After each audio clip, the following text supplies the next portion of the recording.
Thanks for tuning in. Today we're going to be reviewing the Flybird Incline and Decline Workout Bench. One of the most important accessories everyone should have in their home gym is an incline-decline bench. Whether you're doing weightlifting or core exercises, an incline-decline bench lets you do a full body workout with a single device.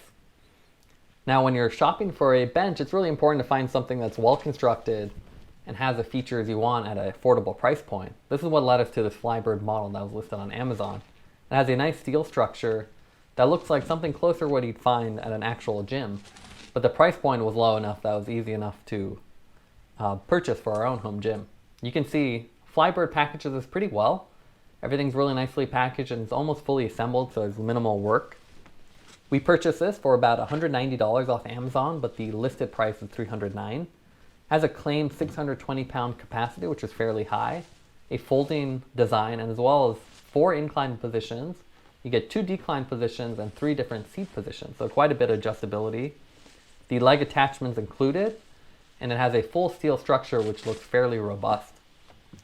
You can see inside the box is pretty well put together. There's some foam padding to keep it safe, basic zip ties to keep the folded position in place as well as little plastic covers to keep the leather coverings undamaged. You can see taken out of the box, pretty simple. It's worth mentioning the listing on Amazon puts this as a 2020 version, but the sticker on the box that we received says 2019. We suspect they're all the same as the photos look almost identical. You can see you get a couple things inside the box. The little pin.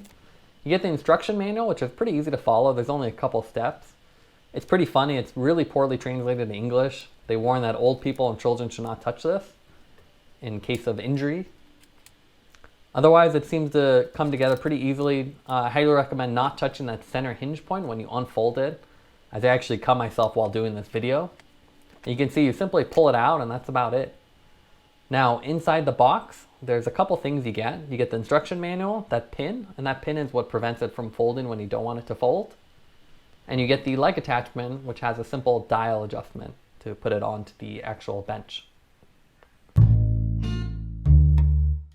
So now let's set up the bench. As I mentioned, it's almost fully assembled. The one thing you have to do is put that center pin in. This prevents it from going in the storage position. You can see you just kind of shove it in there, apply a little bit of pressure and it'll hold in place. When you want to put it back in a storage position, you pull it out. The leg attachment has 2 different positions. You see it has a top bolt or a bottom bolt, depending on your leg size, you can adjust that. And a simple dial that you just thread back in. They're really easy to put together. This leg attachment has really nice foam as well. It's pretty soft. And you can see it has a folding design, so you can pull it back when you want to put it in storage or pull it down when you actually want to use it for a decline.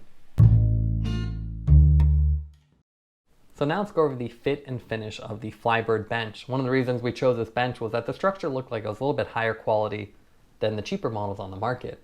What we have here is a zoom up of the front leg attachment. You can see it has a nice black gloss finish with a round steel tubing for the leg and a rectangular tubing for the main structure. There's 2 bolts holding it together with these welded on plates. The welds actually look pretty well designed. However, we wish they would have boxed in this attachment. You can see it in the later shot. There's actually a bit of flexibility here. And the little rubber covers that add a little stability to the bench are pretty cheap looking. I wish they'd had to spend a little more time on that.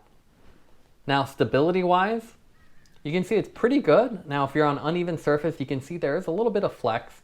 When you're actually working out, this is not as much of a problem. It's a little bit exaggerated here as I'm really swaying side to side. But I think overall, it's fairly well put together. Now, when you go to actually use the bench, I found it to be pretty comfortable. The padding's fairly soft and it's fairly wide seat and backrest, so it makes it pretty comfortable and stable for incline or decline bench presses. Now, I also wanted to point out some other details like the center hinge point. This attaches the seat to the backrest and also allows the whole structure to fold. You see the pin on the right side. That prevents it from folding, so you remove that to stow it. Otherwise, everything looks pretty well put together. Again, don't touch these hinges when you're actually adjusting the seat backrest or folding it, as it can pretty easy to cut yourself with. Also, the main thing that really attracted me to this model was the sliding collar design for the seat and backrest adjustment. You can see here it has a locking pin design that slides on top of the main frame. This is a lot more stable than the little notch design of cheaper benches, which can cause it to sway side to side a lot easier. With this, it has a less friction between them and less play between them, which gives it a little more stability, especially when you're working out on heavier weights. Now it's also easy to stow this away. So as I mentioned, you pull that center pin out, lay the backrest flat, and then also lay the front seat flat. There are no wheels on this, so you really have to carry it. Fortunately, the bench itself is pretty lightweight, so it's easy to carry around, and once it's in its storage position, it's easy to put this away. So if you don't have a dedicated space, it's a really nice feature. Now, as far as adjustment, it's really easy to adjust it. You just pull the pin, slide it to the various adjustment points. I found there were plenty of points with 4 incline positions, 2 decline, and then 2 seat positions to get any workout you need. Now let's go over the final score for the Flybird adjustable workout bench. We're going to grade it on 4 different categories: the design, stability, comfort, and the value.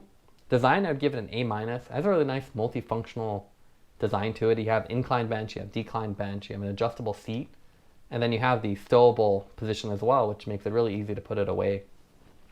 Stability-wise, I'd give it an A-. The steel structure feels well built, and the sliding collar design for the backrest and seat adjustment points feel really nice and well thought out.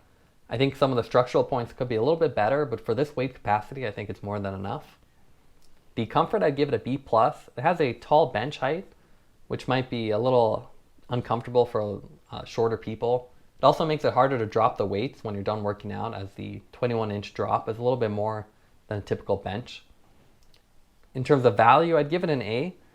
While I don't think this is a good bench for if you're doing weights that are closer to that 600-pound capacity, I think it's a really perfect option for lower weights and people who just have a home gym that want something that's reliable and affordable. Thanks for watching this review. Don't forget to like and subscribe.